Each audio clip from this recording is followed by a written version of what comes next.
Foundation models have been a general theme of the AI world in recent months. Whether you consider models such as GPT or Llama or the derivatives that have been making a lot of noise in the, well, of course they are also multimodal, but generally the general theme there is natural language understanding and text generation, mostly generative models. I mean, it's quite debatable whether the understanding is where we think it is. There's generally two sides of things. The one side with Gary Marcus that say that okay, it's not even close to being intelligent, while some researchers, most famously some Microsoft researchers, claiming that there are some sparks of general intelligence in GPT. Well, we're not going to go into that. We're going to focus on foundation models in vision. Facebook has done some tremendous job in vision overall, but in recent months, it's been releasing some of its best work. So segment anything model is essentially a foundation model for vision. Now, as the name suggests, it is capable of segmenting anything, and so it can be treated as a foundation model for computer vision. Now, what it means is that it gives you the object boundaries, or tries to give you object boundaries of anything that is inside a given frame or a given prompt inside a given frame, right? So essentially, this model doesn't recognize an object or of a particular class. It sort of has learned to recognize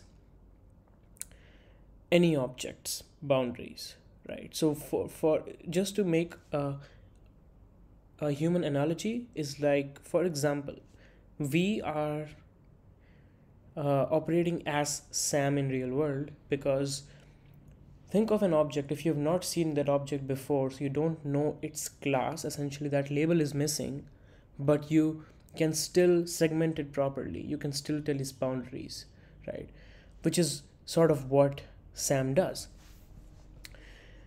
And there are a lot of research part that you can read and probably won't understand, because it takes a long time to do that, and this video is not going to cover that.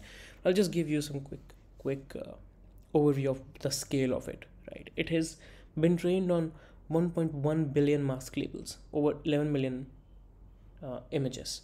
Just for the sake of comparison, the largest dataset that is used as the standard benchmark, of course it's not a good dataset by any measure, but it is used as a standard benchmark, just like ImageNet in classification.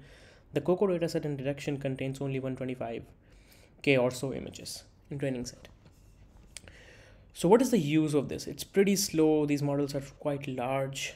Well, the foundation model is not meant to sort of to be deployed for real-time purposes. I mean, you can do it, but you won't be really smart to do that. So the real power comes when you combine this with a model of, or sort of think of this in this way. This is a foundational model, and you sort of train it for a downstream task, or you combine it with something so that you can perform a downstream task, right? So if you combine it with another model, you can take some of its power and create different use cases, which is what we've done at Ultralytics. With combining this with Ultralytics YOLO V8 gives you a lot of advantages. Now, first thing that I want to cover here is that, of course, we have launched our own models directory, which is like we support so many different models now with the same interface. So just the same interface, same simple, very intuitive interface that you would use for YOLO models, you can now use SAM models, and this is the usage. The result API is essentially the same. Now, what other thing that you can do with this is you can essentially create a segmentation model from a detection model, right? So this is really important.